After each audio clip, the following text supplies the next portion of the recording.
What is going on, everyone, and welcome to a very special Entitled Parents episode. This is part 4 now of an amazing Entitled Parents story that is ongoing and that I've been covering over the past month or so. Now, I've put the thumbnails up on screen to hopefully jog your memory. The links to part 1, 2, and 3 are also down below in the description on whatever platform you're on, but I will give you a little brief summary of what's happened so far just so we can catch up. If you remember, this guy, OP, has a terrible family. They've tried to steal his house, made him live in a camper van, laughed at him for being homeless, and then eventually just tried to invade everything about his life. We've got 2 parents that are only just finally realizing how bad they've been over the years due to the rest of the extended family telling them to their face at Christmas. We've got Dan, OP's brother, who isn't much better. And then we have the worst of all of them, Dan's wife, who is just an absolute terror. We left part 3 with all of them being kicked out of Christmas in front of the entire family. It was beautiful to watch.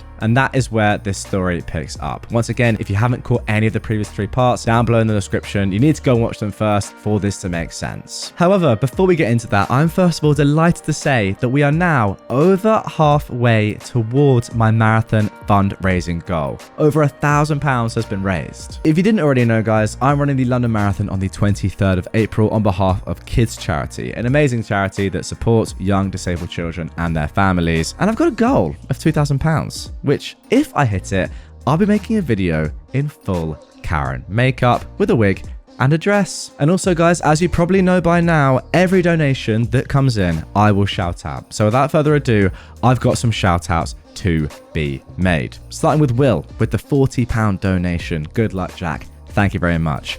Nathan says, don't have much. My nan gave me a tenner for my birthday, but I've spent most of it. Saw your video and wanted to help a bit. Much love from Cyprus. You got this. Nathan, I love that from you. A geezer with not too much cash still gets involved. Very, very good stuff. And that's what this entire fundraiser is about. That's what we can do as a community. I love it. Carl, marathons to help special needs equals good Karens who make fun of kids with special needs equals bad good luck, mate. I look forward to your Karen outfit next time. Lol. I might have misinterpreted that, but nonetheless, thanks, Carl. Joshua, I love your videos. Keep up the great work. Thank you, mate. Kieran is back with another donation. What a legend. By the way, you can donate more than once for another shout out. I've never not said you couldn't do that. The vids were just bad when I didn't watch them, JK. If you remember what he said last time, that's good content. I didn't watch them at the time, but I've caught up since then. Thanks again for the vids, and thank you for supporting an amazing charity. Well, thank you, Kieran, for donating. But we carry on. Nazi, hope I pronounced that right, would love to have you over here in the beautiful Maldives. Really? Is that where we're going now? We are seriously worldwide. Also, love your videos. Did your mum and sister know that you've used your graduation photos with them in one of your videos? They do, and they love it. Thanks for the donation. Edward, very cool. Very cool yourself, sir. Aaron, like the other guy, I don't have much money either. I'm 12. I hope it helps. Can't wait to see you in the Karen outfit. But so can I just say, that is mad respect. A 12-year-old getting involved? I don't even want to make myself look like a clown here, but there was no way I was donating money when I was 12. So that is elite from you, Aaron. Seriously, so good. Brilliant stuff. Nell, huge fan since 2020, struggle with an eating disorder, and my content, especially the movies, has really helped me to get to recovery. Have fun and stay hydrated. Wow, thank you very much, and I will try to do that. Louis, ayo, you cute. For real, love you. Little bit, yeah, let's carry on. The cheese man, eat some cheese, £5. Getting kind of weird here. Hello, with lots of exclamation marks with $20. Hello. Editor Stevo, I would donate more, but my client doesn't pay me enough money. I actually hate your videos, but you're kind of cute, so lol. Good luck. If you didn't know, Steve-O is my editor, and he is editing this video right now. Shout out Steve-O. So there we go, a whole host of donations. We're now at over 50 supporters, I believe. Look, almost at 60 supporters, guys. It's pretty incredible. Let's get this going. Let's get it going. Come on, let's get it going. Let's go into 100. I want to see this number get as close to 2,000 as possible, as quickly as we can. Get me in the Karen costume. Let's get into this incredible story. My parents and Dan were back sooner than I thought, and they wanted money this time. This will not surprise some people who commented on my previous posts, because my parents did some of the exact things they said they would, which was wanting either my money or my signature. I did expect the classic lines of narcissists saying that I owed them, or give me some kind of socialist BS of sharing the wealth. But that was just my imagination running wild. The ensuing situation was somewhat similar to that, but much more tame, I guess you could say. They seem to know not to push me too far now, and were mostly aiming for pity. It began when my parents recently got in touch with me through social media and asked for a meeting in a public place of my choosing. It just screamed trap, but I wasn't afraid. In fact, I was amused. They know I'm not to be screwed with anymore, so I could only wonder what they wanted this time. I picked a local restaurant that may have a name of an olive and a garden in it, and we met up there. Dan was with them, but he kept his mouth shut most of the time. We had awkward greetings, ordered some drinks, and then cut to the chase. My parents begged me to help Dan get his own apartment so he could finally move out. Apparently, Dan's credit isn't so great. Gee, I wonder why. Could it be his wife regularly spends him into a hole? Well, they asked that I help by either supplying some capital or by co-signing for the apartment and helping to pay the rent for it. I simply said no to both. That's when Dan spoke up in anger and yelled at me that I have so much and I don't have a family to support like he does. He needed my help and I should be sparing the money for his family since I don't have one myself. I laughed and asked where they were when I needed their help. Oh, that's right. They were pointing and laughing at me for being homeless. Or should we just go further back to my childhood? I'd love to delve into that with plenty of ears to listen in around us. My mother grabbed my hand and begged me not to speak of any of it. My father and Dan both just looked away and said nothing. I'm pretty sure they wanted to say something like they used to at me, but they held their tongues. I asked them if they thought I was rich or something, and their looks said it all. And when I told them I don't have that kind of money, they looked at me like deer in headlights. I broke it down about how much I'd managed to save for the down payment on my house and the way I had to live and work in order to save that much so fast. And then how I spent nearly all of it on the down payment of my house. I'm still in financial recovery. I did have monthly income to spare, yes, but most of it was going right into my savings. I asked Dan what his yearly salary was, and when he told me, I pointed out that it was actually a bit higher than mine. I then loosely broke things down in rough math in front of my parents on how about 70% of my income goes to my mortgage, insurance, gasoline, internet, phone, food, and other bills, and then there's maybe 30% of that left at most that I can put into savings, and I need that money saved to get back on my feet in time, and I have to make sure I have savings to fall back on. My truck is from the 90s. If it were to break down, I'd need money to either fix or replace it. And there's other things one would need a rainy day fund for, like home repair, doctors, taxes, lawyers, or anything in general you'd need quick cash for when it's a sudden, unexpected expense. So, as you can see, I just can't spare money for Dan, and I also refuse to co-sign for anything as that would leave me on the hook for any bill that Dan couldn't or wouldn't pay. Then I pointed out that that's likely why my parents didn't co-sign for Dan's apartment themselves long ago, and my mother just started crying again. I was pretty much one step ahead of them in all of this. I'm not an ATM, and I'm not a fool, and I stated that right to their faces. I expected my father to become angry with me like he always does, but this time he just, well, didn't. I've known this man to explode on me for the slightest provocation of not enabling my brother all of my life. But this time he just didn't do that. There wasn't even a sneer on his face. The only way I could describe the look he had was regret and defeat. Maybe a regret for being a trashy parent, or maybe a regret because he can't bully me around anymore, who knows. Either way, my parents couldn't really argue with me, and I wasn't about to give them any money. Dan just got up and said this was all just a waste of their time and that he was leaving. My mother started apologizing for him, but Dan still wanted to leave. Then, just to kill with kindness, I offered to buy them a round of unlimited soup and salad while we were all there. I guess they couldn't turn down free food since we hadn't ordered anything but drinks yet, and they stayed. I went out of my way to talk about anything other than money. Dan remained quiet and was either eating his food or looking at his phone, but my parents just awkwardly talked with me. They brought up that they've recently joined a local Christian church, and they'd already been going for the last 2 weeks. I said, good for them, and they of course started trying to advertise that they'd like me to go too.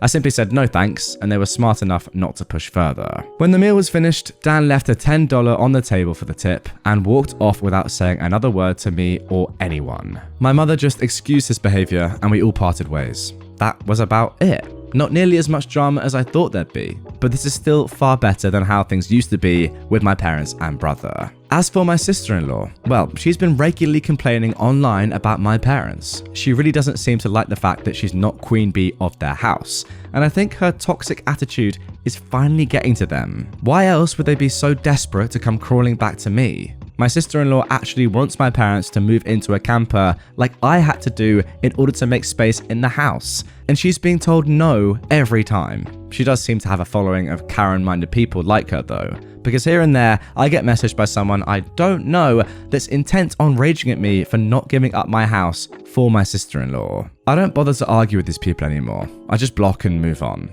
Though there was one persistent troll who had my phone number, and they call from a different number every time. Yes, it seems to be the same person who called me to say that I need to make way for a real family man like Dan, but I couldn't care less. The calls though seem to have slowed down, if not maybe stopped. I made it clear to this person that they were only amusing me by keeping this up for so long. The last time they called was around the beginning of the month, and it's been silence from them since then. And there we go. I feel like this story is finally now starting to calm down a little bit, as your parents and Dan, and maybe even your sister-in-law as well, OP, are finally starting to understand that you are not to be messed with after all these years, and realizing how much bad stuff they put you through and how terribly they treated you for the past couple of decades. It seems like right now, you're the one that's kind of controlling them. As you said in this post yourself, you are now one step ahead of them, which is just great to see. Because there was a limit, wasn't there? There was a limit. I didn't want to see you getting mugged around, bullied like this for your entire life. And now you're just absolutely destroying them. It's great to see. I've got to say, your strength of character now, OP, well, we can see it's pretty amazing, but it must be just unbelievable. Once again, guys, if you haven't seen the previous 3 parts, go and watch them all. I'm very tempted to make them into one long episode because this story is just a brilliant one from start to end. And let's be honest, I kind of hope that it hasn't ended yet and there's more incoming. Not to the detriment of OP, but just for our enjoyment as an audience. I think that's okay to say. Now for our next entitled parent story. I just wanted to be a kid. My mum's immigrant guilt ruined my childhood. My mum and I immigrated to the US in 1997. She met my stepdad through an international dating service. My life in America was never hard, so to speak. My mum always told me and my sister growing up though that times were tough.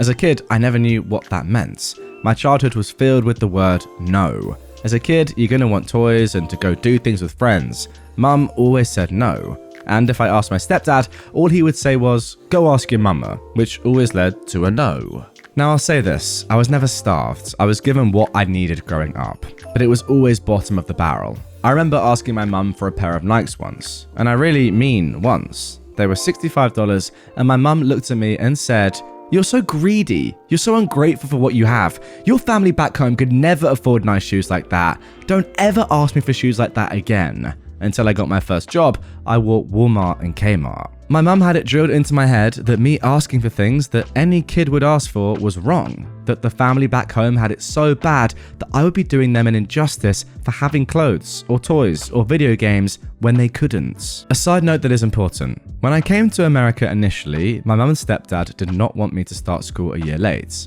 so I brain dumped Spanish and learned English. It was not until last year, 2022, that I really started taking initiative to learn Spanish. Also, a side note about my parents. They have separate bank accounts, and my stepdad claims that his money is his and my mum's money is hers. This will become relevant. Also, my mum would never pay for a ticket for me to visit our home country because she said it was too expensive and that I didn't speak Spanish anyway. I got to the point to where I was very fluent in conversational Spanish. My original plan was to surprise my mum. I practiced by getting in touch with family members back in our home country. I was talking to one of my cousins and I asked her how her day was. She said it was okay, but she was waiting for the wire from my mum. At first, I thought that was some sort of slang that I was not familiar with, so I asked her to clarify what she meant. She then tells me that she was waiting for my mum to send $800 down to them and that they were waiting at a Western Union for her MoneyGram to come in. At first, I think something's wrong and I offer to help. My cousin says, no, your mum does this every month. I asked again if something was wrong. My cousin said no. So then I asked, how long has my mum been doing this? And she said, since 1999. I asked her if it's always $800. My cousin explains that every month is a little different, but it's always been at least $600 a month. I said alright and I called my mum. I told her that our cousin told me about the money that she's been sending down there every month since 1999. She said, yeah, it's for your grandmother's medicines. But I called her out. No, it's not. You send them money because you feel guilty about living in America and that they can't. So you send them money every month and they spend it on the same things you've told me I wasn't allowed to have because I was greedy. I told her that during that conversation, I asked my cousin what type of clothes and shoes they wear. They said all the name brands that I was never allowed to look at. They took vacations on my mum's dime to Brazil, Peru, and Puerto Rico, while I missed every single school field trip that required money. I got a job at 14 so I could help with groceries and buy my own clothes because I felt that I was costing my mum too much money. I explained that according to them, she would send at least $600 a month down there. That would mean that she has sent over $170,000. I told her she could have helped me and my sister get through college, but instead we had to take the student loan route. I asked her this question: is the reason you never bought me and my sister tickets to go and visit because you didn't want us to see the truth? Her reply: I brought you to America. You had it better than all of them. You're just ungrateful. I said, no, I just don't feel guilty about being here. If they really wanted to come here, they should have used the $170,000 that you sent them. If you've made it this far, you might be wondering where my stepdad is in all of this. His belief is, if the conversation is about money that is not his, then it's not his problem. Wow, a very smart man right there. It was never about the clothes or the shoes. I just felt so betrayed because I wanted to experience what other kids around me experienced. Not everything, but some things. As a kid, I was made to feel terrible for wanting anything because I supposedly had it better. I handed my mum my paychecks for years, thinking times were just too tough, just to find out that I had nothing to feel guilty about. I feel like my childhood was taken away from me because I wanted all the things a normal kid asks for.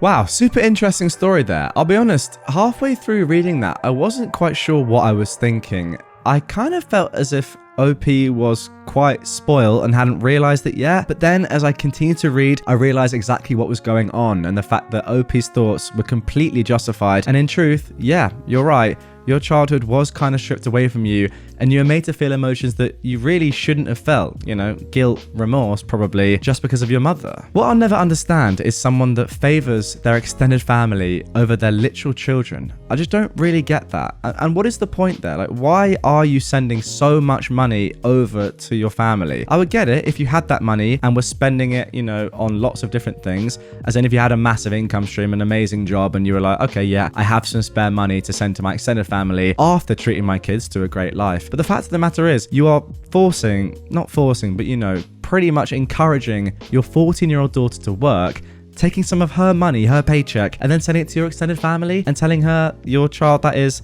that she can never demand nice things when you're sending money to your extended family in the knowledge that they're buying nice things. That I just don't get. Super interesting one. It's very original. I don't think I've ever come across a woman or an entitled woman like this. I don't even want to say entitled because it doesn't necessarily strike me as entitled. It's just a really interesting mindset. I've also got to take back what I said about your stepdad, right? He definitely should not have let this slide. I presume he knew what was going on, and maybe that's the reason why I was like, yeah, okay, if you're sending over that much money to your extended family, we're having separate bank accounts. I'm not getting involved in that. Because let's be honest, after tax, sending almost $1,000 per month back to your family is actually an incredibly large amount of money. And there's no wonder that your own kids were having to deal with that lack of money in America because you're sending so much back home. You weren't allowed to go on field trips. You weren't allowed to even look at brand items. That is just not a nice childhood. And what I really like is the fact that you had openly admitted that it wasn't about owning them themselves. It wasn't about having that pair of shoes necessarily. It was the fact that you literally asked once and were just said no to. And that was that. Like every other kid, I know, you don't have to have the Nike shoes, but if every other child has a pair of Nike shoes and you're like, any danger, mum? Can I get them for a birthday present or something? And she says no, you need to realize how lucky you are while sending that much money back home. That's not very good parenting right there. Anyway, guys, that is going to do it for this one. Really hope you enjoyed it. Once again, link to donate, we're over halfway there now, is down in the description on whatever platform you're on and also in the pinned comment. That episode coming up with me in full Karen makeup, the wig and the dress, it's coming a little bit sooner than I'd envisaged, I'll be honest. But hey, if you want to see me doing something crazy, then yeah, get your money in the mixer.